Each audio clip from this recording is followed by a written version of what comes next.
ये जो प्रतीकात्मकता की हम बात कर रहे थे, इसमें अब ये श्री अरविंद उदाहरण दे रहे हैं कि कैसे भारतीय समाज की जो बिगिनिंग्स थी, शुरुआत थी, वो सिंबॉलिक थी। यज्ञ संबंधी धार्मिक व्यवस्था समूचे समाज को उसके जीवन के हर मुहूर्त और हर क्षण को संचालित करती है। और जैसा कि ब्राह्मण ग्रंथों तथा उपनिषदों के सरसरे अध्ययन तक से भी हमें पता चल जाना चाहिए, यज्ञीय कर्मकांड हर मोड़ और हर ब्यौरे में गुह्य रूप से प्रतीकात्मक है। यज्ञ सिद्धांत यह सिद्धांत कि यज्ञ में लौकिक समृद्धि तथा स्वर्ग प्राप्ति के लिए प्रकृति देवताओं की संतृप्ति के अतिरिक्त और कुछ नहीं था, उत्तरकालीन मानव समाज की गलतफहमी थी, जो पहले ही मन के बौद्धिक और व्यावहारिक झुकाव से अत्यधिक प्रभावित हो चुका था, जो अपने धर्म के विषय में भी और यहाँ तक कि अपने गुह्यवाद एवं प्रतीकवाद के संबंध में भी व्यावहारिक हो चुका था। और इसलिए अब वह प्राचीन भाव के भीतर प्रवेश नहीं कर सकता था। न केवल धार्मिक पूजा के क्रियात्मक रूपों में, अपितु तत्कालीन सामाजिक संस्थाओं में भी यह प्रतीकात्मक भाव पूरी तरह से प्रवेश किए हुए था। ऋग्वेद के उस सूक्त को ही ले लीजिए, जिसे मानव दंपति का गठबंधन करने के लिए विवाह का सूक्त माना जाता है। और निश्चय ही उत्तरकालीन वैदिक काल में उसे इसी के लिए प्रयोग में लाया जाता था। किसके लिए? मानव दंपति के गठबंधन के लिए। विवाह के लिए ऋग्वेद के उस सूक्त को काम में लिया जाता था, जबकि ऋग्वेद के अपने समय ही ये तो सूर्या, ये तो अपन ने बात कर ही चुके अपन, परंतु सूक्त का संपूर्ण भाव सूर्य की पुत्री सूर्या के भिन्न-भिन्न देवताओं के साथ क्रमिक विवाहों के विषय से संबंधित है। मानव विवाह वहाँ सर्वथा ही एक गौण विषय है, जो दिव्य एवं गुह्य रूपक से पूर्णतया आच्छादित तथा चालित है, और उसी रूपक के मायनों में इसकी चर्चा हुई है।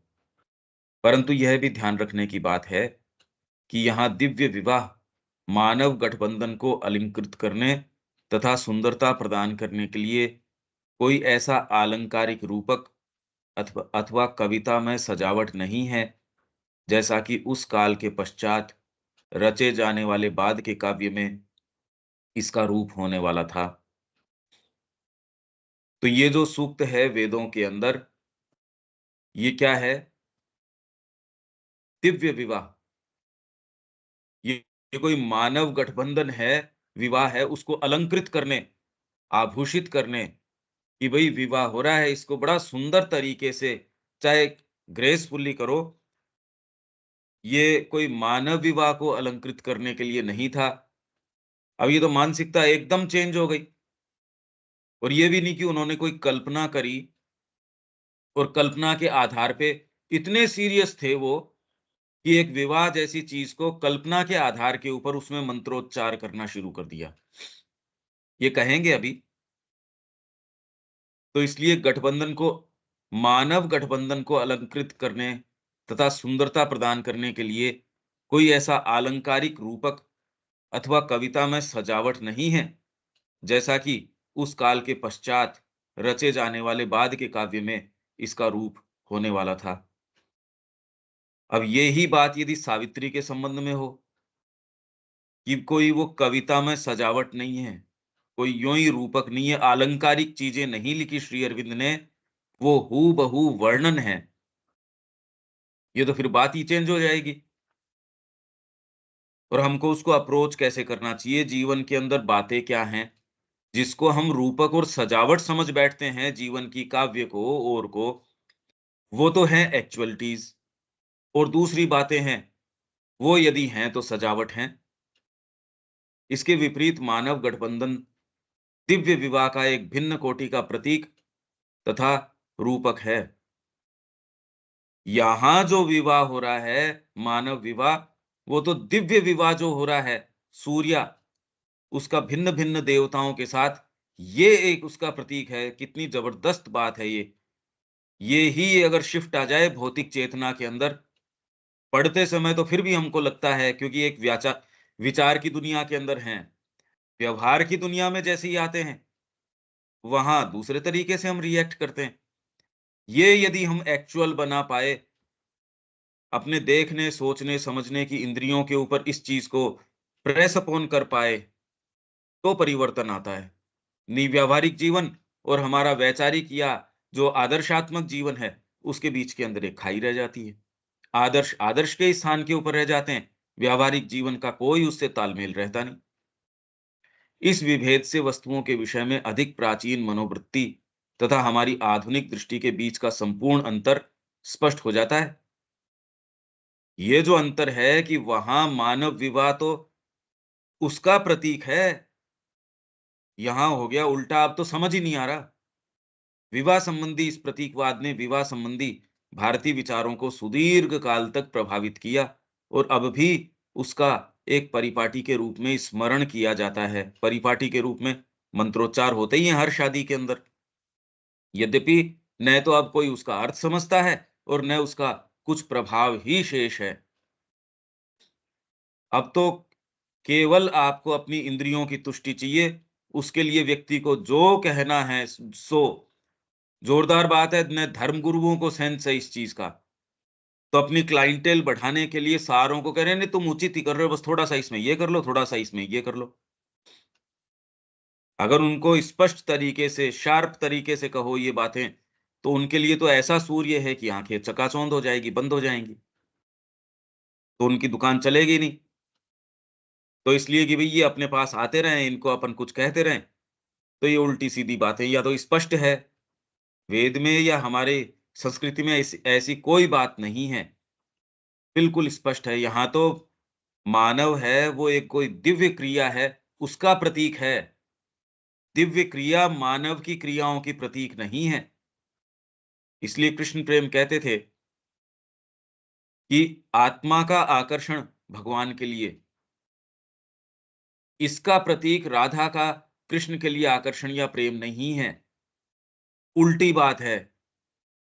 श्री कृष्ण के लिए राधा जी का जो प्रेम है, जो उनके प्रति अनुराग है, उसका सिंबल है मानव आत्मा का भगवान के लिए अनुराग।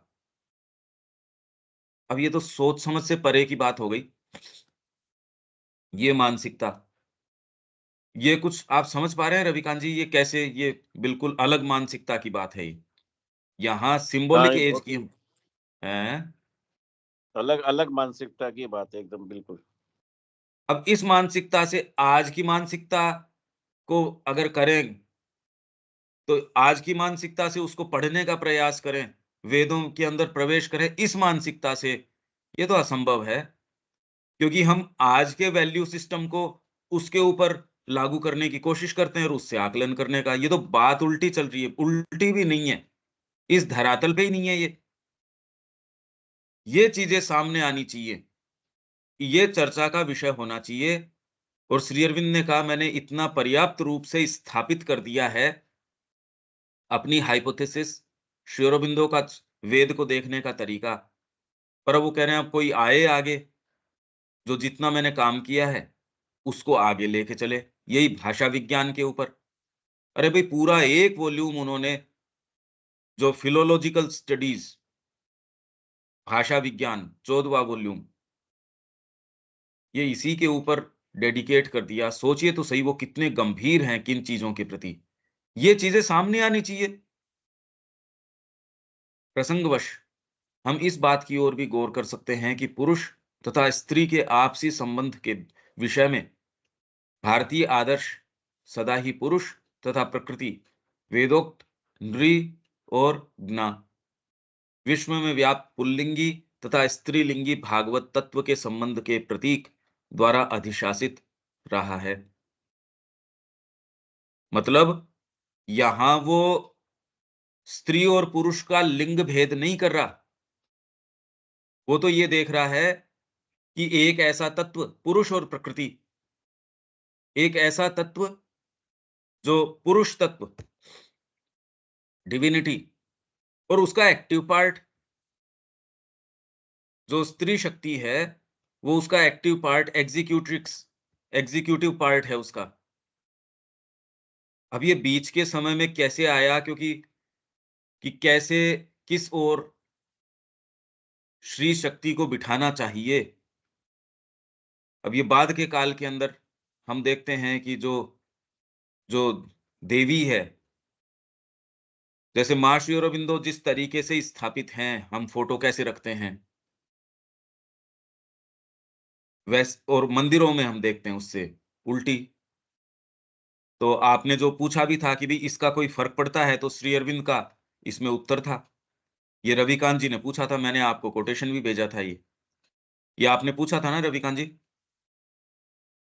हाँ, आपने भेजा था कोटेशन भी भेजा था। हाँ। आपने पूछा भी ये कहीं लिखा है क्या हाँ, कि मैंने पूछा। माँ इस ओर क्यों और श्री अरविंद इस ओर क्यों? उन्होंने कहा नहीं, अगर इसको आप इस क्रम को उलटते हो, तो जो जो क्रिया शक्ति है, जो देवी है, उसको मुक्त हाथ नहीं मिलता क्रिया करने का। अब ये बीच के काल में कैसे आया, कैसे नहीं आया, ये एक देखने का विषय है। क्योंकि जनरली जो स्थापना हम देखते हैं और माँ श्री अरविंद की जिस तरीके से हम जो स्थापना करते हैं, यहाँ तक कि इस विचार तथा स्त्री जाति के स्थान में, तो ये कभी ओरिजिनल समय में भारतीय जो शुरुआतें थी, वहाँ से जो बातें हैं, वो इस तरीके के भेद नहीं देख रहे। वो तो स्थिति ही दूसरी है, आप ये देखिए। अब उसके अंदर आप इतिहास पढ़ने की कोशिश करें, उसके अंदर स्त्री-पुरुष के बीच के संबंधों को डिफाइन करने का प्रयास करें, ये कैसे हो सकता है? ये प्रक्रिया तो सीधी-सीधी साधना की है। पुरुष और प्रकृति, डिवाइन और उसकी एग्ज़ीक्यूटिव पावर, उसके बीच का सारा व्यापार वो ही है। कितनी विचित्र बात है ये। ये तो दृष्टिकोण ही चेंज हो जाएगा कि आप हर चीज़ के अंदर डिविनिटी देख रहे हो और उसकी क्रिया देख रहे हो। मतलब आपका व्यापार, व्यापार नहीं रह जाएगा, आपकी कोई भी चीज़, कोई वो महज़ वो चीज़ या भौतिक नहीं रह जाएगी। इस तरीके का जीवन सोचो, नहीं तो व्यक्ति अब क्या सोचता है, भई इसके लिए फिर व्यापार करेंगे तो आध्यात्मिकता कैसे होगी? अरे भई, अगर ये दृष्टिकोण होगा तो अलग कोई चीज़ हो ही कैसे सकती है? और वो होगी तो उसके अंदर कैसे, तो कोई जेल वगैरह का तो कोई सेंस ही नहीं हो सकता इसमें, कि कोई इसमें बदमाशी कर लेगा, कैसे कर लेगा? आप स्थापित तो करके देखो, इसके लिए कितनी ज़बरदस्त चेतना की आवश्यकता है और इन लोगों की शुरुआतें ये रहीं। हमारी संस्कृति की शुरुआत ये है का अर्थ ये सोचिए कि इस वैभव से तो हम आ रहे हैं। नहीं तो आप बड़ी मुश्किल से सोच विचार करके कोई ऐसे आदर्श की सोचते हो, जो होता तो है नहीं, और इन लोगों ने शुरुआत ही यहाँ से करी। अकल्पनीय चीज़ है ये, कैसे रहा ये? हम इतिहास बताते हैं कुछ और, भई शुरुआत में ही अगर ये रहा, तो इतने थोड़े समय की तो ये संस्कृति नहीं हो सकती। ये विचार तो दूसरी संस्कृतियों में समझाओ तो समझ में नहीं आते। आज हमारे ग्रुप को यदि बताओ तो उसको इसका चिंतन करना पड़ता है। इसका विजुअलाइज़ करके देखना पड़ता है, ये कैसा होता होगा वो समय? प्रेशर लगाना पड़ रहा है हमको, और उन लोगों ने इसको जी के उस काल के अंदर और निर्माण किया है। अब हम कैसे समझें इस बात को? ये तो हमारी मानसिकता के लिए एकदम कॉन्ट्रास्ट की चीज़ हो गई। अनिल जी, अब समझ रहे हो आप वेद की चीज़ में प्रवेश करने के लिए श्री अरविंद ने नवीनता क्या दी है और उसमें प्रवेश करने के लिए क्या, किस तरीके की मानसिकता की आवश्यकता है? बिना साधना कैसे प्रवेश हो?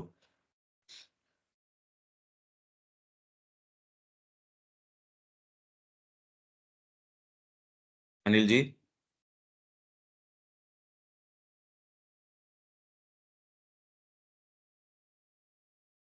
माइक इनका ठीक है। दीपक जी, ये देख रहे हैं आप?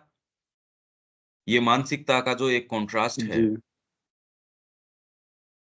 अब ये जो इतिहास की पुस्तकें लिख रहे हैं या फिर जो शिक्षा में पढ़ाया जा रहा है, इसका इससे क्या संबंध है? इसका तो कोई दूर-दूर तक संबंध नहीं है। ये चीज़ सामने आए तो इसकी तैयारी के लिए क्या आवश्यकता है, ये सोचो आप। वो सारा काम किया जाना चाहिए, ये है शोध का विषय। श्री अरविंद ने सारे हमको सूत्र दे दिए, जितने दे दिए उतने को पहले आत्मसात किया जाए। उसके लिए क्या-क्या तैयारी की आवश्यकता है? सोचिए ये सारी चीज़ उपलब्ध है। इसके ऊपर हमारी संस्कृति जी चुकी है। कितनी विशेष बात है। और हमारे मुद्दे देखो आप। समझ रहे हैं आप इस बात को कि कितना एक कॉन्ट्रास्ट है इनके बीच में? जी, जी।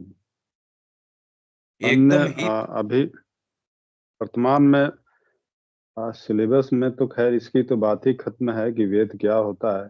संस्कृत जो है से एक छोटी-सी सब्जेक्ट रहती थी, वो भी नहीं रह रही है। लाने की ज़रूरत है इसे। हाँ, पर ये जो श्री अरविंद का विचार है, हम तो हिंदी और अंग्रेजी में पढ़ रहे हैं, ये विचार के स्तर के ऊपर भी ये प्रचलन में आ जाए ना, इसमें यदि आपको डीप डाउन ये पैशन नहीं आ जाए या ये अरे भई इसके लिए करना चाहिए, अगर आपके गंभीरता से जब तक ये नहीं होगा, सोते, उठते, बैठते, जागते यदि वही छोटे-छोटे मुद्दे कि भई ये करके अपने तो बस नाश्ते का टाइम हो गया, बस अपना तो ये टाइम हो गया, तब तक तो ये ही चीज़ें जो दूसरी अब चल रही हैं, वही राज करेंगी। हमारा ग्रुप भी अगर उसी पशुता में निवास करता है, इस जज़्बे में कि नहीं जीता, उन्हीं घृणित उद्देश्यों के अंदर जीता है, तो दूसरों की तो फिर इसमें आशा ही क्या कर सकते हैं हम? ये तो इस जज़्बे के अंदर जीना पड़ेगा कि भई श्री अरविंद ने क्या कहा उसको आत्मसात किया जाए और उसमें आपको उसी में फुलफिलमेंट न अरे वाह! कैसी बात कही है।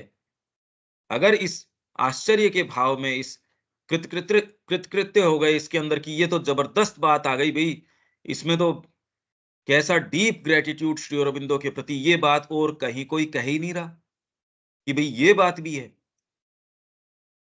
तो फिर बाद में आपको थकान नहीं लगेगी, कितना भी कर लोगे, कम ही लगेगा। नहीं तो थोड़ा-सा कर लेता है व्यक्ति उसमें थकान लगती है। इस भाव में हम जीने का प्रयास करें। संस्कृत की और उसकी बात नहीं है, संस्कृत के तो लोग इन्होंने इकट्ठे किए ही थे अभी। भाषा की नहीं, हाँ, ओरिजिनल में प्रवेश करके पर श्री अरबिंदो ने तो हमको दे दिया है और इसका अनुवाद अब उपलब्ध है। उसके आधार पे कैसे इसमें प्रवेश करें और लंबे समय इसकी बच्चे आ जाए तो बच्चे की तैयारी उसके लिए पूरी लंबी तैयारी हो। एक-एक क्षेत्र पकड़ा जाए। श्री अरविंद की तो एक पुस्तक में और उसका भी एक पैराग्राफ शोध का विषय है। अब ह्यूमन एस्पिरेशन हमने हमने पढ़ा। एक पैसेज है वो कितने दिन करो चाहे, कोई बंद तो हो ही नहीं सकता वो। इस भाव में यदि निवास करना शुरू करोगे तो मुद्दे चेंज हो जाएँगे, थकान नहीं आ सकती। जितना कर लोगे और ये कि भई और करने का है मेरे को तो, एनर्जी अपने आप मिलती रहेगी। मुद्दा छोटा-सा होगा, ऑटोमैटिक शरीर की भी क्रिया चेंज हो जाती है, आप देख सकते हैं। कल आपको कहीं ट्रैवल करना है, शरीर ऑटोमैटिकली खुद को एक्कोमोडेट करता है उस तरीके से, वो पहले ही और यही आपको ये हो कि बस वहाँ जाके सोना है, शरीर तुरंत एक्कोमोडेट वैसे कर लेता है। ये बात है इसमें। वर्तमान के पाठ्यक्रम में इनको शामिल हो जाने मात्र से बहुत काम हो सकता है। ये चीज़ें हाई लेवल पे कैसे की पढ़ाएगा जाए? कौन? पढ़ाए कौन उसको? कम से कम ऐसा इस प्रकार की चीज़ें हैं, ये तो पता चलेगी। नहीं, पर वो तो हैं ऐसे शिक्षा संस्थान जो सो कॉल्ड वैदिक शिक्षा संस्थान तो हैं ही। वो इसके लिए इनफैक्ट मैंने बताया आपको कि 3 वेद कर लेते हैं, वो कह रहे हैं 10 लाख रुपए देते हैं और आजीवन 10,000 रुपए देते हैं। तो भी बहुत कम लोग हैं जो आना चाहते हैं। क्योंकि अगर मानसिकता ये होगी तो आप इसको आध्यात्मिकता को भी ऐसे ही परोसोगे। तो दूसरा वो कहेगा तो बाज़ार क्या खराब है फिर बाद में यहीं आऊँ तो मैं। समस्या ये चल रही है। कोई बताने वाला ये नहीं है कि आध्यात्मिकता अभावात्मक नहीं हो सकती, ये तो सच्चा फुलफिलमेंट है। आप व्यक्ति को ये बता दो इसमें जाके आराम आएगा, सब समझदार हैं, वो अपने आप चयन कर लेंगे कि कहाँ आराम आएगा, कहाँ क्या आएगा। पर ये कन्विक्शंस के साथ हमारे ही लोग कोई श्री अरविंद से जुड़ा व्यक्ति ही नहीं कह रहा भई, समस्या ये है। बात संस्कृत की, रूस की थोड़ी है। चलो पाठ्यक्रम में हम लेके भी आ गए पर जब तक हम एक उदाहरण प्रस्तुत नहीं करें इसके लिए एक वैदिक यूनिवर्सिटी और श्री अरविंद के भाव से भावित ये किस चीज की मांग करती है? कहां से लाओ ऐसे लोग? ये जब तक हो नहीं काम हो नहीं। इसके लिए हम प्रस्तुत हों, और हम प्रस्तुत हों का सीधे-सीधे ये है, हमारे निम्न प्रकृति की जो जो कामनाएँ हैं और हैं, वो तुरंत बंद करें। भोजन के प्रति जो आसक्ति है, हम तो प्लानिंग कर के कर रहे हैं। चीज़ों के प्रति जो आसक्ति है और है, इसके ऊपर एकदम अंकुश लगाएँ, नहीं तो और दूसरों से तो हम आशा करेंगे कि वो तो वेद का काम कर लें, हम नहीं करें, तो ये तो एक आशा ही, या ये अपेक्षा सही अपेक्षा नहीं है। इसके लिए तो अपने आप को, भई ये तो करने का काम है, साफ-साफ मैंने बता दिया। बिना श्री अरविंद को इसके साथ जोड़े, पहले तो स्वयं व्यक्ति आत्मसात करे, उससे भावित हो उस बात से कि उसको लगे रे करने लायक काम है, आपके जीवन को ये मोल्ड करे, ये बातें धीरे-धीरे बाहर आए। मेरे को यदि ये कन्विक्शन नहीं हो तो आपको तो इम्प्रेशन ही नहीं आता इस बात का आज तक। अगर मैं इसमें मेरे को भावना नहीं हो, तो आप तक ये बात कम्युनिकेट कैसे हो, ये सोचिए। तो पाठ्यक्रम होते, पुस्तकें पढ़ी भी रहे आपकी लाइब्रेरी में सपोज़ सारी की सारी, तो भी आप टच तो करोगे नहीं उसको। तो वर्तमान में समस्या यही है, हमारे पास सारे वेद, पुराण ये वो सब हैं, और उनकी चर्चाएँ क्या चल रही है, वो देखो। इसलिए मैं ये कह रहा हूँ भई हम लोग कम से कम खड़े हो अब, और ये एक-एक मुद्दा कि भई, और इसको किया जा सकता है, ऐसी कोई असंभव बात नहीं है।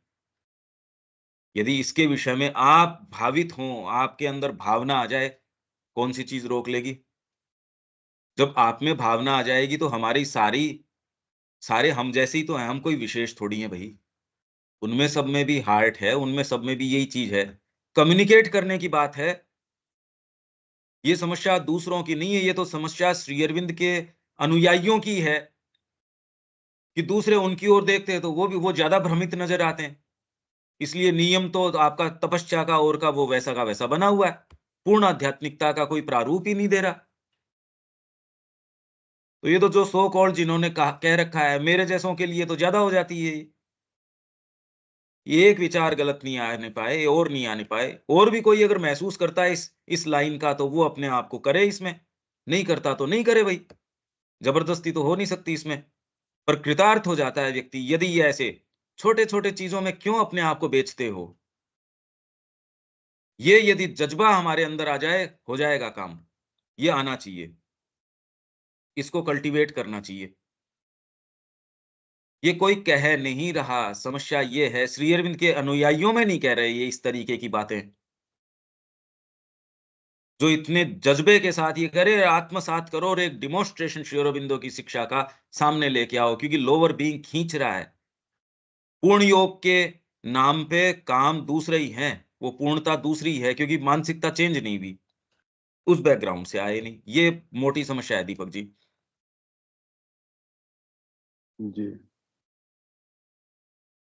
तो अपने तो रोज़ अपने संकल्प को ये, नहीं तो अगर अपन ये कहें कि इसके लिए संस्कृत पढ़नी पड़े, इसके लिए ये पढ़नी पड़े, तो कोई इसमें टच ही नहीं करेगा, और इससे होगा भी नहीं। आप संस्कृत के प्रकांड पंडित हो सकते हो, मैं कह रहा हूँ, सारे में संस्कृत फैल जाएगी यदि ये कह दें नौकरी संस्कृत के बिना नहीं मिलेगी। कल से आपके और दूसरी की बजाय संस्कृत के अंदर भागना शुरू कर देंगे। पॉलिसी यदि सरकार चेंज कर दे, संस्कृत में आ जाएँगे। तो उससे वैदिक ज्ञान जो है उसको रिवाइव कर पाएँगे। कल तो हमने पढ़ा था how to recover the lost knowledge. वो जो रिकवर वेद कैसे करेंगे, उसके लिए हमको उन्हीं प्रक्रियाओं को रिपीट करना पड़ेगा। इंट्यूशन पे जाना पड़ेगा, इंस्पिरेशन पे जाना पड़ेगा, रेवलेशन पे जाना पड़ेगा। और इंस्पिरेशन आपको कब प्रभावी करेगी, जब आप उसको सुनेंगे। दूसरी चीज़ें आपको इतना नीचे नहीं खींचेंगी, नहीं इंस्पिरेशन कैसे आएगी? मतलब जीने की प्रक्रिया को कसना पड़ेगा। मैं तो रोज़ ये बात कह रहा हूँ, जिसके समझ में आए, वो इसका लाभ उठाए, जिसके नहीं आए, जीवन है उसका। हाँ, अनिल जी क्या कह रहे हैं आप? हाँ, हाँ, नमस्कार। थोड़ा लेट हो गया था। कोई नहीं। तो मैं जैसे अब इसमें अब विवाह संस्कार की ही बात आई, तो उसमें तो बड़ा ऊँचा आदर्श रख के जो है अपन ने किया था, और ये अपन वैसे देखें तो संस्कार में माना गया इसको भी, 16 संस्कार में विवाह संस्कार भी माना गया अपना। और अपन ये बार बार ये क्या भी आता है कि भाई ये तो 7 जन्मों का साथ है, मतलब आपको इस तरह से जो है माइंड सेट में ये डाला जाता है कि भाई ये विधान है और ये हमारा साथ, मतलब हमको निभाना है। तो एक जो सोच था उस जमाने में, अच्छा अपने यहाँ तो तलाक जैसा वर्ड है ही नहीं, सब हिंदी में जो है अपने समाज में तलाक तो था ही नहीं।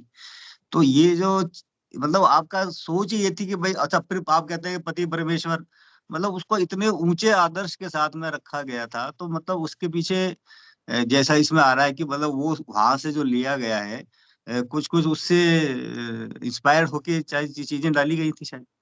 नहीं, इसमें ये है, यहाँ श्री अरविंद क्या कह रहे हैं, वो आपको 2-4 मिनट मेरे ख्याल से ये हो गया। इसमें ये कह रहे हैं कि ये तो दिव्य गठबंधन है। ये देखो क्या कह रहे हैं, मानव विवाह वहाँ ये है सूर्या का भिन्न-भिन्न देवताओं के साथ क्रमिक विवाह।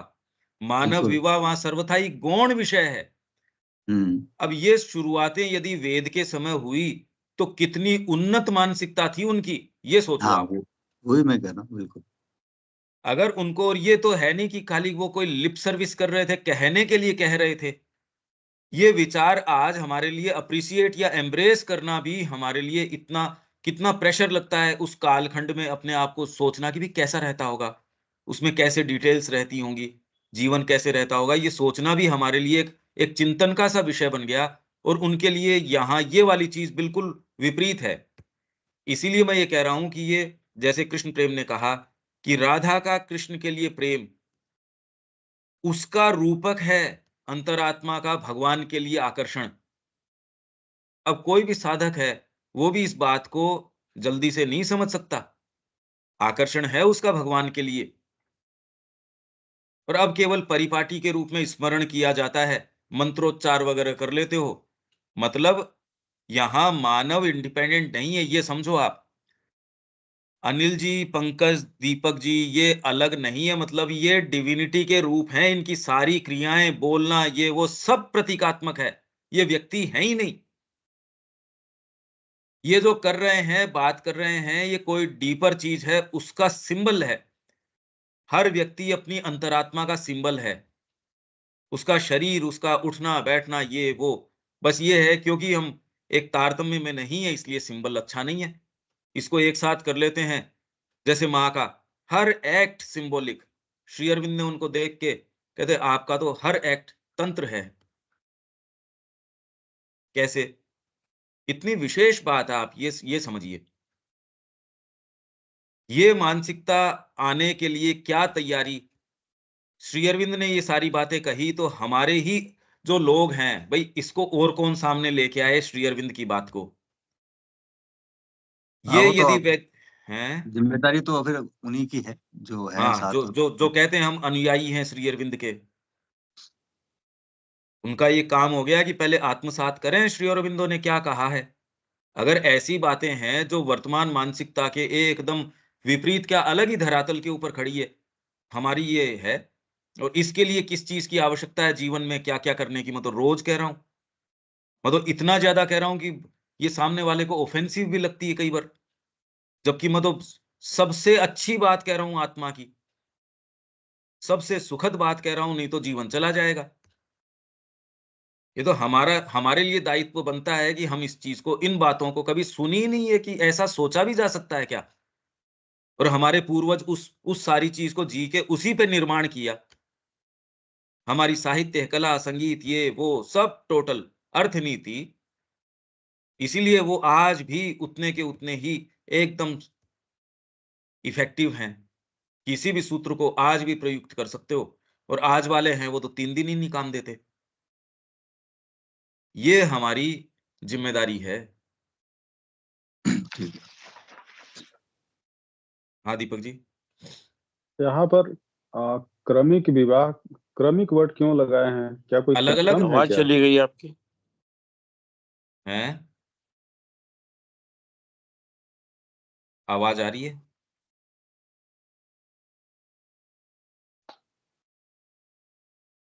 हेलो, भिन्न भिन्न देवताओं के साथ क्रमिक विवाह, तो यहाँ पर कोई क्रम होता है क्या? शादी विवाह का क्रम है? क्रमिक तो है ही, क्रमिक मतलब आपका दिन क्रम के हिसाब से चलता है। भाई हमारी सारी चीज क्रमिक है ना। मैं सुबह उठा, उठते ही उस समय कौन से देवताओं के साथ मैं जिस मानसिक स्थिति के अंदर हूं, उसके अंदर सूर्य का विवाह करवाओ। उठते ही यदि तामसिकता को वर्ण कर लिया तो सूर्य से विवाह नहीं हुआ, ये तो दस्युओं से, दस्यु है, पणि है, इनसे विवाह हो गया आपका। आपकी मानसिकता का विवाह किससे हुआ उस समय? यार थोड़ा सा रजाई को और थोड़ा सा कर लेते हैं, अरे समय पे उठते क्यों नहीं सुबह?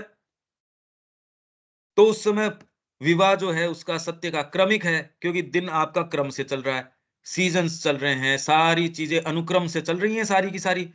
तो सूर्य जो है उसका क्रम से विवाह होना चाहिए सारों के साथ। आप सुबह उठे हो, उठने के बाद आप नहाए हो, तो नहाने के समय कैसी चेतना रही? कितना आप कंसंट्रेट कर सकते हो? उठते ही नहाना, उठते ही क्या चिंता आपकी है, उसमें आपने क्या उद्देश्य लिया, से लेके रात तक एकदम हर एक्ट, हर क्रिया, हर बात, हर मोटिव, इसके अंदर आप बार-बार, बार-बार सत्य के साथ उसका विवाह, हर एक्ट का सत्य के साथ विवाह करवा रहे हो। सोचिए क्या आपका जीवन हो सकता है। एक दिन जी के देखो, एक दिन छुट्टी ले लो और उस दिन कह दे मैं तो इसका प्रयास करूँगा नहीं, एक समय विशेष कर लो इसके लिए। कि भई ये तो ये कैसे होता होगा? धीरे-धीरे तैयारी तो करें इसकी। एक-एक एक्टिविटी चलना है तो ग्रेसफुली, कि चलें कैसे माँ के तरीके से। माँ ने तो एक-एक डिटेल में बातें बताई है। अगर आप उस भाव में होंगे, सोचिए, अरे दूसरी बातें यहाँ क्राइम वगैरह की कल्पना कैसे हो सकती है जब आप तो भाव ही दूसरे में हो। इस भाव में तो सुंदरता ही सुंदरता है। बोलोगे तो सुंदर बात बोलोगे, काम करोगे तो बेस्ट काम करोगे। यही आदमी पढ़ाएगा तो बेस्ट पढ़ाएगा। कमज़ोर कैसे पढ़ा सकता है? उसकी तो सानिध्य मात्र भी जो है आपके लिए अपलिफ्टिंग होगा। तो यहाँ किसी से 5 मिनट चर्चा कर लो, घटिया से घटिया बातें, चाहे वो रह कहीं रहे हों। पर क्योंकि आपके जो जो निचली जो चीज़ें हैं, वो अपने आप को एक्सप्रेस करती है वाणी के द्वारा, इसके द्वारा। आपकी जो जेलसीज़ हैं, आपकी कुढ़न है जीवन के अंदर ये, वो, या सामान्य जीवन के अंदर कामनाएँ, उनकी पूर्ति। मतलब और कोई दूसरी चीज़ ही नहीं। एक ये देखो अब इनके अंदर चयन किसका करते हो आप? सामने है आपके। ये चीज़ आके हमको एकदम निर्भीक तरीके से सामने रखने की कि आइए माँ श्री अरविंद इसके लिए तैयार हैं, इनको मूर्तिमान करें। कौन है इसके लिए तैयार? आओ। ये हमारे ऋषियों ने ये बातें सामने रखी। देखो कितनी विशेष बात है कि जो कितने दिन हो गए विचार के रूप में नहीं दिया जा रहा, करना तो बहुत दूर की बात है। उन लोगों ने जी के उसका रिकॉर्ड छोड़ दिया। आज उसमें हम इतिहास ढूँढे, क्या इतिहास ढूँढे हम? गौतम, युधिष्ठिर, नाम भी क्वालिटेटिव। तब आप उस गौतम को 1000 साल बाद भी ढूँढोगे, अब तो कहते हैं कि अब यार ये क्या चल रहा है? अब हिस्ट्री तो ऊपर-नीचे हो ही जाएगी, क्योंकि आप उस नाम को ये सोच रहे हो उस एक व्यक्ति विशेष के ऊपर। उस समाज में जहाँ सारी चीज़ ही क्वालिटेटिव थी, हो सकता है 15 गौतम हो। आप उनका परिवार बना दो या आप उनको क्या करो, अब हम तो आज के तरीके से सोचते हैं। समाज की भी व्यवस्थाएँ कितनी परिवर्तित हो गई आपके देखते-देखते। विवाह की और की परिपाटियाँ जो हैं, उनमें भी कितना परिवर्तन आया है इन 50-40 सालों के अंदर। तो हम तो कब की बात कर रहे हैं, उस मानसिकता के ऊपर आज की मानसिकता थोप के इतिहास ढूँढना और ढूँढना कितनी बेतुकी बातें हैं। ये एकमात्र श्री अरविंद में मिल सकती है ये चीज़ आपको, और उनके अनुयायी ये कहने तैयार नहीं है, तो घोर अंधकार तो इससे पता चल ही रहा है। तो अपने तो जागृत हो, ये रोज़ सुन के ऐसे ही चले जाओगे या कुछ कुछ भी संकल्प तो करो यार जीवन के अंदर। क्यों दीपक जी? हाँ जी, यहाँ पर यज्ञ में थोड़ा और क्लियर किया जाए कि यज्ञ आदान-प्रदान की चीज़ है और आत्मदान करता है, भगवान का मानव में निरंतर अवतरण होता है। ये लाइनिंग लिखी हुई है पहले ही 192 पे। तो मान लिया कि सुबह से उठा जाए, 192 तो कहाँ है? व्यक्ति क्या आत्मदान करता है, क्या करेगा? 192 कौन-सा? 192 में ये जो है से लिखे गए हैं सेकंड पैरा में। निक कौन सी पुस्तक पंच 192? ये वैदिक युग की पंचविध ब्यौरा के अच्छा, अंतर्गत बहुत वैदिक ही युग तो मेरे इम्पोर्टेंट। पास नहीं है। मैं तो इसमें से पढ़ रहा हूँ, ये श्री अरविंद साहित्य संचयन, पेज हाँ जी। 714। यज्ञ यज्ञ के विधान के कैसी चलती है, इस पे थोड़ा क्लियर होना चाहता हूँ। तो पंचविध ब्यौरा के अंतर्गत ये चौथी चीजें हैं। एक सेकंड रुको, तो फिर बाद में मैं वो किताब खोलता हूँ, क्योंकि वो टेक्स्ट हम पढ़ ही नहीं रहे अभी।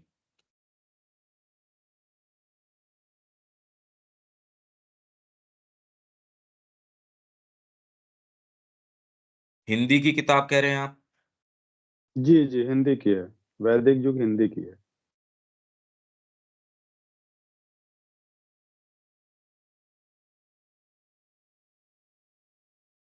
हाँ, इसका पृष्ठ संख्या 192।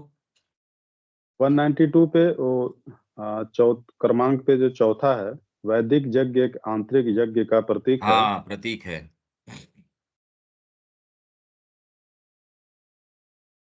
वैदिक यज्ञ एक आंतरिक यज्ञ का प्रतीक है, जिसमें उच्चतर सत्य तक ले जाने वाले पथ पर गति करने हेतु मानव का देवताओं के साथ आदान प्रदान होता है। यज्ञ की वैदिक धारणा के अनुसार यह मानव का भगवान के प्रति निरंतर आत्मदान है और भगवान का मानव में निरंतर अवतरण है। वैदिक यज्ञ एक आंतरिक यज्ञ का प्रतीक है। अच्छा, इसके रूपक को यदि हम खोलें, यज्ञ में आप सबसे पहले क्या करते हो? आपके पास एक खाली, मैंने एक माचिस जला के या किसी भी तरीके से, पहले तो वो कह रहे हैं कि ऐसे लकड़ी को घर्षण करके अग्नि प्रज्वलित करते थे, ये करते थे। एनी हाउ, उन्होंने अग्नि प्रज्वलित करी, पर करके उसके सामने समिधा भी होनी चाहिए, जो फटाफट अग्नि पकड़ जाए, वैसी चीज होनी चाहिए। नहीं तो आपने घर्षण करके कोई खीरा तैयार किया जलता हुआ, या कोई अंगारा तैयार किया, कुछ भी किया, चिनगारी बनाई, पर सामने कुछ आग पकड़ने की आपके पास चीज ही ना हो, जलाओगे किसको? तो आपके अंदर सर्टेन भाग इस तरीके का है, एकदम गीली लकड़ी होगी, नहीं पकड़ेगी। आपने कितनी भी ऐसे यहाँ चिंगारी लगाई हो, ड्रेंच्ड विथ वाटर है, अगर एकदम सीली लकड़ियां हैं, वो तो इस मौसम में देखो कैसे आग पकड़ती ही नहीं, बड़ी यही तूफान चल रहा हो और बारिश ऊपर से हो रही हो, कितना मुश्किल होता है। तो अग्नि प्रज्वलन के लिए कुछ आपके अंदर योग में कैसे प्रवेश करते हो, किसी व्यक्ति के संपर्क में आए, कुछ विचारों के संपर्क में हो, कुछ आघात लगा, आघात अगर लगा तो एकदम से आपकी कोई दूसरी चीज सामने आ जाती है। मतलब कोई ना कोई शिफ्ट आपकी चेतना का आता है, जिसने कोई आप में कोई चीज को स्थान दिया। ये जिन्होंने इस मार्ग को अपनाया है, वो थोड़ा बहुत इसको ये महसूस कर सकते हैं, हाँ, ये प्रक्रिया ऐसी है। तो उसके अंदर आपको कुछ अनुभव हैं जीवन के, सबको अनुभव है। बचपन से लेके आज तक के आपके जितने भी अनुभव हैं, कुछ तो अनुभव हैं ही। आपने अगर पुस्तक पढ़ी है, कहीं आप विद्यालय में गए हैं, लोगों से मिले हैं, व्यापार किया है, जो भी आपका बैकग्राउंड रहा हो, उसमें आपको खारे मीठे, अच्छे बुरे, सुखद, ये सारे अनुभव रहे हैं। इन अनुभवों के आधार पे मेंटल क्लैरिटी थोड़ी सी, अगर उसी के अंदर आप संलिप्त हो, तब तो कोई यज्ञ वज्ञ की बात ही नहीं है, फिर तो कोई चर्चा ही नहीं है। यज्ञ वाला व्यक्ति क्या है, वो जो जीवन में देखता है, देख के ये कहता है ये चीजें तो तृप्त नहीं कर रही, ये चीजें जो जगत वाली चीज तो रास नहीं आ रही। तो इसका मतलब थोड़ी उसकी संविदा है, जहां कुछ घर्षण से, अब घर्षण होके या किसी भी तरीके से अग्नि, या कहीं प्रज्वलित ऑलरेडी है, वहां से उठा ली मैंने अग्नि। जहां कहीं अग्नि जल रही है, वहां से जली हुई को उठा के मैंने इसके अंदर भी लगा दी। ये तो बड़ा इजी है वैसे तो, नए घर्षण को पैदा करके करना, उसकी बजाय जहां ऑलरेडी है वहां से खूब जलती हुई लेके आया, उससे यहाँ जो गीली लकड़ियां वो भी थोड़ा मेरे को, क्योंकि वो ऑलरेडी आपने वहां बड़ा एक जो अंगारा है वो लाके इसके अंदर, तो गुरु कृपा से उनके पास जाने से, ये करने से ये प्रज्वलित हो जाती है। अच्छा, आपके आपकी संविदा क्या है? आपके जो अलग अलग भागों के अनुभव हैं, भौतिक के अपने अनुभव हैं, खारे मीठे दूध पिया, इससे ठीक रहा, ये दूध गर्म है, ये दूध ठंडा है, ये भोजन तो ठीक रहा, ये खाने से पेट में दर्द होता है। ये सारे अनुभव, ये व्यक्ति ने मेरे को धोखा दिया, इसको ऐसे करते हैं तो, या ये व्यक्ति को दे दिए तो बहुत अच्छा है मेरे लिए, ये स्थान अच्छा है, ये ठंडी हवा है, ये गर्म है, पर्यावरण के विषय में, लोगों के विषय में, व्यापार के विषय में, समाज के विषय में, डिपेंड करता है किस फैमिली से आ रहे हो। ये सारी कितनी-कितनी चीज़ें जाने-अनजाने ये एक समिधा का काम कर जाती हैं, जिनमें कुछ को आप इकट्ठी करते हो, सारा जंगल थोड़ी काट ल लेके आते हो। कुछ समिधा है, उसमें आपके अग्नि प्रज्वलन हुआ किसी भी कारण से, वो अग्नि आप उसमें डालते हो, उसके अंदर फिर बाद में उसको सतत रखने के लिए लगातार और भाग और चीज़ें, नहीं तो जितनी है उतनी जल के भस्मीभूत हो ही जाएगी। जितने भाग में आपने किया, खाली एक आयोजन किया मैंने एक बस एक सेशन लिया, उसके बाद मैं भी ढीला पड़ गया, दूसरे भी ढीले पड़ गए। वो तो हो गया बस, फिर तो उससे तो कुछ हुआ ही नहीं। उससे क्या हुआ? अगर सतत यज्ञ चलाना है, जो कि रूपक पूरे जीवन का है, तो उसमें अब क्या होगा? जो समिधा डाली वो तो डली गई आपकी। अच्छा, ये जो यज्ञ है, इसमें अग्नि, आपकी विल, अगर अब इस रूपक को लें, जब जीवन में आप संकल्प किसी और दूसरी चीज़ों के लिए करते हो, वो प्राप्त हो जाती हैं। एमबीए के लिए कर रहे हो, वो हो जाएगी, क्रिकेट के लिए करोगे, वो हो जाएगा, जितना होगा। उसमें भी आप देखते हो कितना कॉम्पिटिशन है, कितनी चीज़ें हैं। वो अगर इन चीज़ों के लिए लगाते हो, तो उसके जो जो देवता पुष्ट होंगे, वो जो निम्न देवता हैं, वो पुष्ट होंगे। वो संसार के अंदर आपको जितनी आवश्यकता है, इसीलिए गीता कहती है, यक्षों की, गंधर्वों की, राक्षसों की, इनकी पूजा करने वाले इनके पास जाते हैं। इन मोटिव से जो आप अपने संकल्प को लगाते हो, वो देवताओं के पास आपकी हवि चली जाती है। आपकी आहुति जो है, वो उन देवताओं के पास, आपका संकल्प यदि परिवार का पोषण है, तो आपका जो संकल्प है, उसके अनुसार जो क्रियाएँ होंगी, आपका यज्ञ चलेगा, उससे वो वाले देवता पुष्ट हो जाएँगे। वो वाले पुष्ट होंगे तो वैसा ही आपका जीवन चलता रहेगा। दूसरे वाले देवता जो एक्चुअल जो देव हैं, जो हायर, ये यज्ञ इस तरीके से, वो देवता आपको, यदि माँ के निहित आपने एक बार अग्नि प्रज्वलित कर दी और माँ यदि इसके अंदर प्रज्वलित हो जाती है, माँ एक्टिव हो जाती है, वो दूसरे देवता अपने तरीके से चलाएँगे आपको। तो चाहते तो सत्य में रहना हो, पर आप कितना भी सोच लो, शरीर उस समय देख के फिसल जाएगा, प्राण फिसल जाएगा, मन फिसल जाएगा चीज़ों को देख के। तो आप कह रहे, ये क्या हुआ? क्योंकि एक्टिव ही आपने दूसरे देवताओं को कर रखा है। तो ये जो देवता हैं, अब कैसे देवता है, हर जना अपने तरीके से संकल्प करता है, जीवन में कुछ उद्देश्य, तो कितना भी अगर कोई बिना उद्देश्य का व्यक्ति है, तो उसका जीवन तो यूँ ही है, यंत्रवत है। दूसरे जैसे कह देते हैं, सोचो तो सही, आप बिना उद्देश्य के हो, कैसे चलाओगे जीवन को? कह रहे ठीक है, ब मैं तो ऐसे लोग क्या कहते हैं, हम संतोषी जीव हैं, 2 समय की दाल-रोटी बस, हमको तो बहुत है, बढ़िया है। तो उनको तो दूसरे ही जो जो लोग हैं, जो संकल्प वाले हैं, वो चलाते हैं उनको। आप उनके विषय में चाहे गालियाँ निकालें, चाहे ये कुछ भी करें, समाज का जो पूरा आधिपत्य करते वही हैं, पॉलिटिशियंस हैं, आपके जो ये अच्छे जो धनाढ्य लोग हैं, ये हैं, कॉर्पोरेट्स हैं। तो आप संकल्प किसके लिए नियोजित कर रहे हो? ये वाला पवित्र संकल्प आता नहीं। इसीलिए मैंने उनको कहा भी 2 दिन आप यहाँ आने की तैयारी करो, ये वाला संकल्प नहीं आएगा, वहाँ चाहे काम कर लेंगे। किसी की मृत्यु हो जाएगी तो समाज भी आपको कह देगा, हाँ, 13 दिन की छुट्टी है आपकी। जिस कंपनी में हो वो भी कह देंगे ठीक है, कोई दिक्कत नहीं। और यो कोई कारण नहीं रहा, आपका 2 घंटे बैठ के ध्यान करूँगा या ये करूँगा, तो कहते हैं ये कोई करने के काम है। तो वर्तमान में संकल्प चारों तरफ किस चीज़ का है, वो सारे देवता, सब प्राणिक जो चीज़ें हैं, वो देव आपके प्रभावित हो रहे हैं, उनको भोग लग रहा है। ये आप उनको आहुति देते हो, वो पुष्ट होते हैं, वो आपको और आनंद देते हैं, सोम देते हैं, आपको क्लैरिटी देते हैं, सोचने-समझने की शक्ति देते हैं। इसी टेक्स्ट के अंदर सोचो, आप कितने दिन से हम लगातार चल रहे हैं, यही अगर क्लैरिटी हो, पढ़ते, कितनी तेज़ी से निकल जाओगे आप। वही पुस्तक का एक सेंटेंस समझ में नहीं आए, तो वो पुस्तक भी आपके लिए दुरूह हो जाती है। वही समझ में आने लगे, जीवन में आप उसको डालते हो, तो उसका प्रभाव कुछ और हो जाएगा। ये तो जीवन चेंज हो जाएगा। तो इसलिए देवताओं की क्रिया हो गई, परस्पर आदान-प्रदान हो गया। देवता ने क्लैरिटी दे दी, क्लैरिटी के कारण आपने और काम तेज कर दिया, पर अगर उसका जो निष्कर्ष, उसका जो फल निकलता है, उसको अहम के लिए पोषित कर लिया और नीचे गिर गए। इसलिए यज्ञ का जो बचा हुआ भाग है वो भगवान शंकर का है, ट्रांसेंडेंट जो बीइंग है उनका है। एक एक प्रतीक इसके अंदर की, अब इसमें अरे भाई लकड़ी तो डाल दी, अब इसमें थोड़ा घी डालो, क्योंकि ऐसे भाग आपके हैं जो मानते थोड़ी है, वो तो जलना चाहते ही नहीं माँ के हवन में। तो मेंटल क्लैरिटी वो कहती ना, करना यही है, स्वेच्छाचारिता नियम नहीं हो सकता। तो आप ये क्लैरिटी आ गई माइंड में, दूसरे भाग तो मानते नहीं, तो कहते नहीं तेरे को करना ही पड़ेगा। ये वाली बात यदि आप माँ के लिए करते हो, साधना हो गई।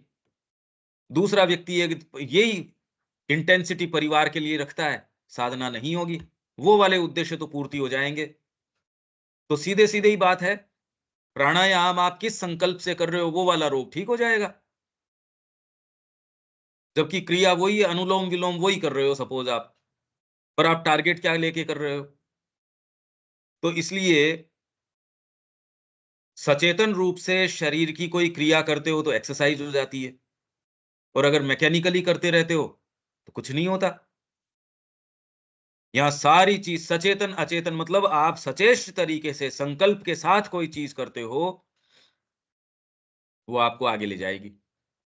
कितनी विशेष बात है। तो ये प्रक्रिया तो आप जगत में देख रहे हो, वही जीवन कोई जी रहा है, अगर संकल्प है तो वो स्क्रैच से शुरू करके निर्माण कर देता है, और जिसके जीवन में उसी के पुत्र के संकल्प नहीं है, बना बनाया पूरा साम्राज्य है, उसको एक झटके के अंदर खत्म कर देता है और मूर्ख की जैसे जीता है। क्यों भाई? तो इस जगत में सारा निर्माण इनका ही है, भौतिक निर्माण भी इनका ही है, साइकोलॉजिकल निर्माण भी इनका ही है, पूरा जीवन और कुछ नहीं है, यही यात्रा है बस। ठीक है दीपक जी? जी, जी, ठीक है। ये बाकी तो यज्ञ का प्रतीक उस समय खोला ही था, पर ये तो साफ स्पष्ट, अब इस दृष्टिकोण से देखोगे, संकल्प आपकी अग्नि, आपने किस उसको अग्नि बोलते ही नहीं। अगर कहो भी तो इस जीवन के अंदर जो सामान्य हेतु है उनके लिए काम करोगे, वो मिल जाएंगे। उनसे वो देवता जिनको आप, भूत है, प्रेत है, राक्षस है, ये है, वो एक्टिव हो जाएंगे, वो भोग लगाएंगे। तो अभी हमारे माध्यम से वही शत्रु जो है, जिनको वेद दस्यु कहता है और कहता है, वो भोग लगा रहे हैं। तो इसमें एक भी कड़ी अगर आप उनके प्रति खोलते हो, तो आप अपने आप को असफलता के प्रति खोलते हो। साधना के अंदर निश्चित, और जिसने सीरियसली अपनाई है वो तो क्यों गंभीरता से इसमें, भाई इसमें तो ये खतरे से खेलता है वो। अगर कह रहा है कि मैंने साधना अपनाई और फिर भी निम्नतर भागों को, एक गलत बात बोलने से पहले सोच लो कि ये क्या माँ के उपयोग की है, क्या माँ के कार्य में इससे लाभ होगा। आप फैक्चुअली बिल्कुल ठीक ही कह रहे हो, मत कहो। आपकी चेतना बता देगी क्या ये माँ के कार्य के लिए उपयोगी है। ये तो सोच समझ ही चेंज हो जाएगी, बात ही चेंज हो जाएगी। ये हमारे लिए करने का, ये यज्ञ का प्रतीक है दीपक जी। जी, जी। ठीक है। अब अपना जो हिंदी के अंदर चल रहे थे, फिर आ जाते हैं उसके ऊपर।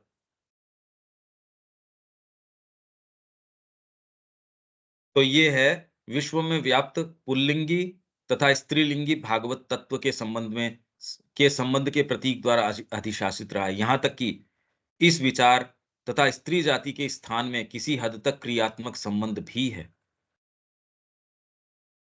मतलब भारत के अंदर स्त्री जाति को जो स्थान दिया गया है, और वेद के अंदर इसको पुरुष और प्रकृति के रूप में, वेद के अंदर इसको कहते हैं नृ और ज्ञा। मतलब विश्व में भगवान की पुल्लिंगी, पुल्लिंग का अर्थ ये है आपका पुरुष, पुरुष जो रुख अपनाता है, आपने साक्षी, अनुमता, भर्ता, भोक्ता, ज्ञाता, ये कौन कौन सा आप रुख अपना रहे हो। प्रकृति उस तरीके से आपके भोग के लिए सारी चीजें उत्पन्न कर देगी। जीवन है भोग के लिए, पर कौन सा भोग? वंचित होने के लिए थोड़ी है ये जीवन। यहां तक कि इस विचार तथा स्त्री जाति के स्थान में किसी हद तक क्रियात्मक संबंध भी है। आरंभिक वैदिक काल में जब स्त्री तत्व प्रतीक पद्धति में पुरुष के साथ एक प्रकार की समानता पर खड़ा था, बराबर था। हालांकि पुरुष को कुछ प्राधान्य भी प्राप्त था, महिला पुरुष की सहचरी के साथ साथ सहायक भी थी। बाद के समय की विचारधारा में जब प्रकृति पुरुष के अधीन हो गई, और इसके अंदर यदि आपका पुरुष प्रधान है, बात आपके लिंग की नहीं है कि आप स्त्री हो या पुरुष हो, आपके अंदर कौन सा प्रधान है? आपके अंदर भी पुरुष प्रधान नहीं है, आप में तो स्त्री प्रधान है, प्रकृति प्रधान है। पुरुष प्रधान है नहीं, इसलिए दूसरी चीजें जो चल रही है वैसे, अगर आप में पुरुष प्रधान हो तो बात ही दूसरी हो जाएगी। महिला पुरुष की सहचरी के साथ साथ सहायक भी थी। बाद के समय की विचारधारा में जब प्रकृति पुरुष के अधीन हो गई, तो स्त्री भी पूरी पूरी तरह से पुरुष पर निर्भर हो गई। उसका जीवन केवल पुरुष के लिए ही रह गया और उसका पृथक आध्यात्मिक अस्तित्व भी नहीं के बराबर हो गया। तांत्रिक शाक्त धर्म में जो शाक्त है ना, शक्ति की उपासना वाले, जो स्त्री तत्व को सर्वोच्च स्थान पर रखता है, एक ऐसा प्रयास है जो सामाजिक व्यवहार में चरितार्थ नहीं हो सका। सामाजिक व्यवहार में चरितार्थ नहीं हो सका। जिस प्रकार यह तांत्रिक संस्कृति वेदांतिक विचारधारा के व्यापक प्रभाव को कभी उतारकर नहीं फेंक सकी। वेदांतिक विचारधारा के यह प्रयत्न था स्त्री को उच्चासन पर आरूढ़ करना तथा उसे गंभीर सम्मान का, यहां तक कि पूजा का पात्र बनाना। इसको पूजा का पात्र बनाना, तो या तो पूजा का पात्र पर बराबरी का, पर आगे आने वाली जो जो जो ये शताब्दी है, इसमें तो इनकी प्रधानता है, होनी चाहिए। ये आपकी सिंबॉलिक एज आ गई। पर वेद का जो रूपक है या वेद जो आपके, ये कितनी जबरदस्त बात है, ये कोई चीज समझ में आती है क्या? रविकांत जी, ये कुछ समझ में आ रहा है आपको?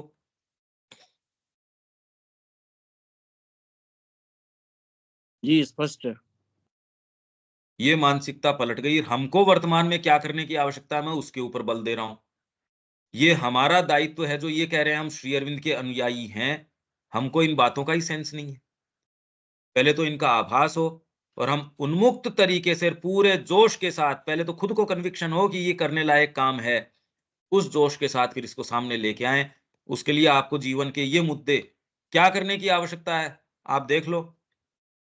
अगर अनुयायी कहने के हम भागीदार या होना चाहते हैं, तो उसके लिए किस चीज की आवश्यकता है?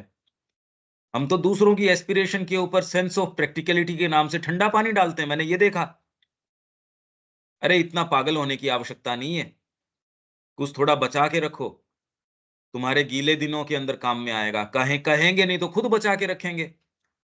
मेरे थोड़ा सा ये रह जाए, थोड़ा सा ये मेरे को आवश्यकता है, जिससे मेरे स्वाभिमान, मैं मांगूंगा नहीं किसी से, मेरा अपना थोड़ा बैंक बैलेंस, मेरा थोड़ा ये रह जाए, मेरा ये आपके असफलता की एक मतलब छिद्र रह जाएगा टंकी के अंदर।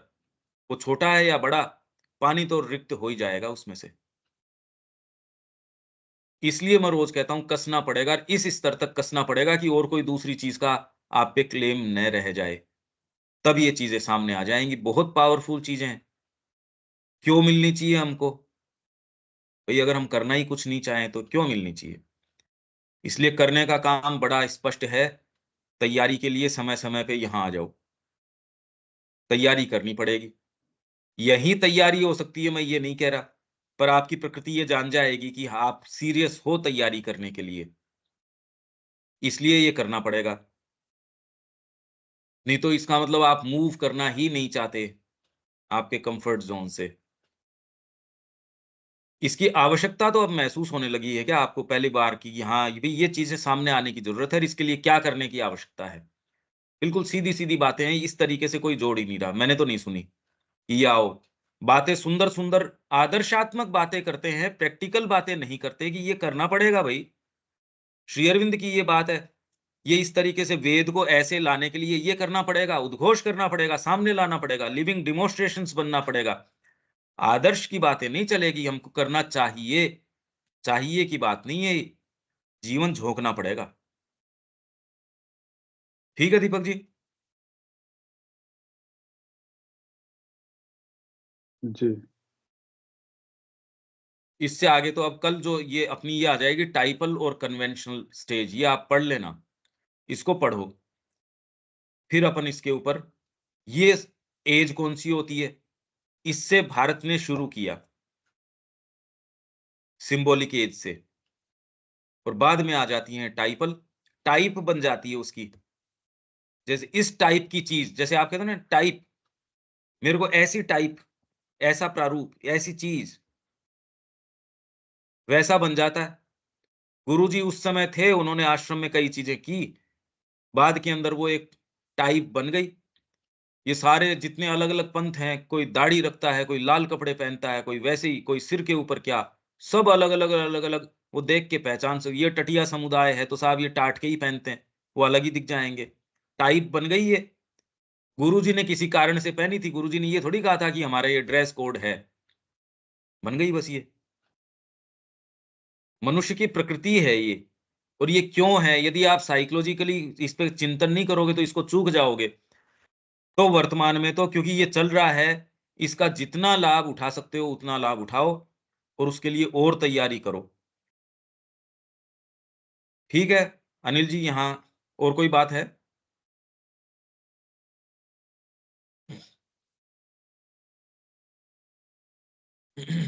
हाँ नहीं, ठीक बात है। इसमें और मतलब इसको बार बार पढ़ना पड़ेगा और सुनना पड़ेगा, जब ये थोड़ा सा जाएगा अंदर अभी ना, ये तो काफी चीजें क्या पुस्तकों में ही रहेंगी जो श्री अरविंद कह हाँ रहे हैं, ये बाहर आनी चाहिए? हाँ ये हाँ वही मैं कह रहा हूँ, मैं तो बार बार यही फील करता हूँ, मतलब ये तो एक तरह से मैनुअल है। अब मैनुअल तो पढ़ लिया आपने, लेकिन मैनुअल से फिर आपको मशीन ऑपरेट करना आना पड़ेगा ना, वही चीज देख रहा हूँ मैं भी, वही समझ रहा हूँ इसको कि मतलब यही बना भाई ऐसा होता है, ऐसा होता है, अब हो तो गया, अब उसको करके देखेंगे जब उसको टेस्ट होगा ना अपना तो। नहीं, पहले तो अपनी साइकोलॉजी के अंदर ये खुद अनुभव हाँ करें। पहले तो ये कि ये जरूरी चीज है, इसको समझना है। तो अभी तो क्या है कि कई चीजें ऐसी नहीं है कि जो अपने अभी सुनी पढ़ी नहीं थी, क्योंकि हाँ, था कभी ही नहीं सुनी कोई। नहीं इस तरीके की। जी। तो वो इसलिए थोड़ा सा एकदम से उसको आत्मसात करने में भी वो प्री कंसीव जो चीजें हैं वो बीच में आ जाती आती हैं, बिल्कुल पक्की। वो आती है। हाँ कि ये तो बहुत सुंदर बात है आपकी, पहली बार हाँ अब आपने अनुभव किया। नहीं सोचिए अगर ये अपन इस तरीके से अप्रोच नहीं करें, इस जीवन हाँ में कभी ये आभास ही नहीं आए कि अपने तो तो ये अब नोशंस रोक अब रहे हैं ये। उसको उसको तोड़ना पहले तो, भाई जो ऑलरेडी जो भरा हुआ है उसको खाली करें, और फिर ओपन, मतलब एक्चुअली एम्प्टी होना चाहिए ना। आप दिमाग में पहले जो चीज भरी हुई है उसको निकालें, भाई ये उससे वो सही नहीं थी या हाँ, ये पर बेटर है। उसका तो मैं ये कह रहा हूँ, उसका बढ़िया तरीका है, उसकी होली कर दो। हाँ थोड़ा-सा कहीं कंटिन्यू। से आग जो लेके जहाँ जल रही है ना, वहाँ से लेके उसके नीचे लगाओ। जितना ऊपर सामान है उतना और गर्मी देगा वो आराम से, इसलिए जला दो इसको। जो एक-एक करके पकड़ोगे इसको, तो ये इतना पकड़ने में आएगा नहीं। इसके तो नीचे आग लगाओ, तो इसको हाँ छोड़ दो इसको। तो ये पर मैं तो निरंतर ये कंटिन्यूस प्रश्न भी अगर प्रोसेस है। आपके आ जाए, अगर ये प्रश्न वास्तव में आ जाएगा कि क्या ये ऐसे ही रहेगा? अरे भई ये पुस्तकों में ही रहेगी, या श्री अरविंद के अनुयायियों का ये दायित्व है कि इसको सामने लेके आएँ, तो आपके शरीर की क्रिया एकदम चेंज हो जाएगी। आपका सोच समझ हाँ कि नहीं यार ये करना चाहिए ये काम तो। तो वो डायरेक्शन मिलेगा फिर उसको, बिल्कुल सही है। ये प्रश्न है, भई हम लोगों से अपेक्षा है इस चीज़ की, तो श्री अरविंद के कहाते हैं अपने आप को, और दूसरों से अपेक्षा नहीं है। हमको तो सेंस ही नहीं है कि ये पुस्तकों में है भी क्या, और कोई बता ही नहीं रहा, बताओ। आपके पास नहीं अब कितने-कितने सेशंस और होते हैं, वो तो बता नहीं हाँ, रहे तो यार, करो ये चीज़ें। वो तो मैं भी सब बार बार यही फील कर रहा था, मतलब अपन उसको अप्रिशिएट कर रहे हैं, बड़ा अच्छा लिखा है, यहाँ लिखा है, बट उससे लिखा तो है पर वो अपने लिए लिखा है ना, ये नहीं समझ पा रहे हैं। हाँ, वो बिल्कुल। दिक्कत है, मतलब अच्छा लिखा है, उसको अप्रिशिएट कर दिया, ताली बजा दी, उससे तो कुछ होगा नहीं ना भाई। अरे क्या मतलब हुआ उसका? वो तो महान थे ही, तो उसमें क्या दिक्कत है, उसमें मानता हाँ। आपके मान हो जाएंगे क्या वो? हाँ, ये बिल्कुल, बिल्कुल सही कह रहे हो। देखो, अब ये धीरे-धीरे तैयारी का ये फ़र्क है। मतलब और महान ये तो इससे है ही, अब आप उसको और स्टेप लगा के क्या कर लेंगे अपन? हाँ, सही बात है, ठीक ही बात है। जी। नहीं, आप अगर इस बात पे सीरियस हो कि महान थे, तो आप उसको जीवन में उतारोगे। इससे हाँ पता चलेगा कि आप सीरियस हो या नहीं हो। तो आप में कोई रिफ्लेक्ट कर रहा है कि उसमें से कोई हाँ, चीज बस बिल्कुल फिट बात है। यही बात है। इस बात को अब क्रियात्मक प्रयोग के अंदर लिया और उसकी तैयारी के लिए कमर हाँ, तो कसो, 2 दिन आ जाओ, 3 दिन आ जाओ, हमारे पास अब तक आ रहा है ना, अब ये स्विफ्ट आ रहा है तो बिल्कुल कुछ काम कर रहा है सर, हो रहा है। बिल्कुल ठीक है ये, एकदम देखो अब ये प्रभाव है, विचारों का ये प्रभाव है, ये आपके अग्नि का या इंद्र का प्रज्वलन जो है, धीरे-धीरे इंद्र आएगा तो ये आपकी दिशा। नहीं तो मेरे को ये बताइए, अगर इन विचारों के प्रति ओपन नहीं होते तो आप तो लाइफ डिवाइन वगैरह के सत्र ऑर्गेनाइज ही करवा रहे थे हाँ, प्रोफेशनली। वो कर रहे हैं, पर वो एक तरह से सुपरफिशियली चल रहा था, मतलब कि भाई ये अपने सुना। हाँ, तो आप कह सकते हो ये बात, आप ही कह सकते हो क्योंकि वो कर रहे थे और अब आप देख सकते हो कि ये शिफ्ट आता ही नहीं। अगर ये क्लैरिटी, ये देवताओं की क्रिया है। जो क्रमिक विवाह है, वो इस तरीके से है। ये हर स्तर का विवाह है और इसके अंदर उस स्तर के ऊपर भी क्रम है और उससे उपला ऊपर का भी क्रम है। मतलब आप हॉरिजॉन्टली भी क्रम से चल सकते हो और वर्टिकली भी क्रम से, और वर्टिकली चलोगे तो हॉरिजॉन्टली भी पता नहीं कितना बड़ा प्रसार आपका हो जाएगा, ये सोचो। ठीक बात। ठीक है रविकांत जी, आपको इन चीज़ों की आवश्यकता अब महसूस हो रही है ना कि भी ये करना ही पड़ेगा ये चीज़ तो? जी, करनी पड़ेंगी सब चीज़ें। और हमसे अपेक्षा रखी जा रही है, हम केंद्र चला रहे हैं। भई हम ही नहीं करेंगे तो और दूसरे से कैसे अपेक्षा रख सकते हैं? तो यहाँ हम विराम देते हैं, कल मिलेंगे।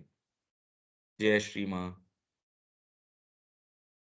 जय श्री राम।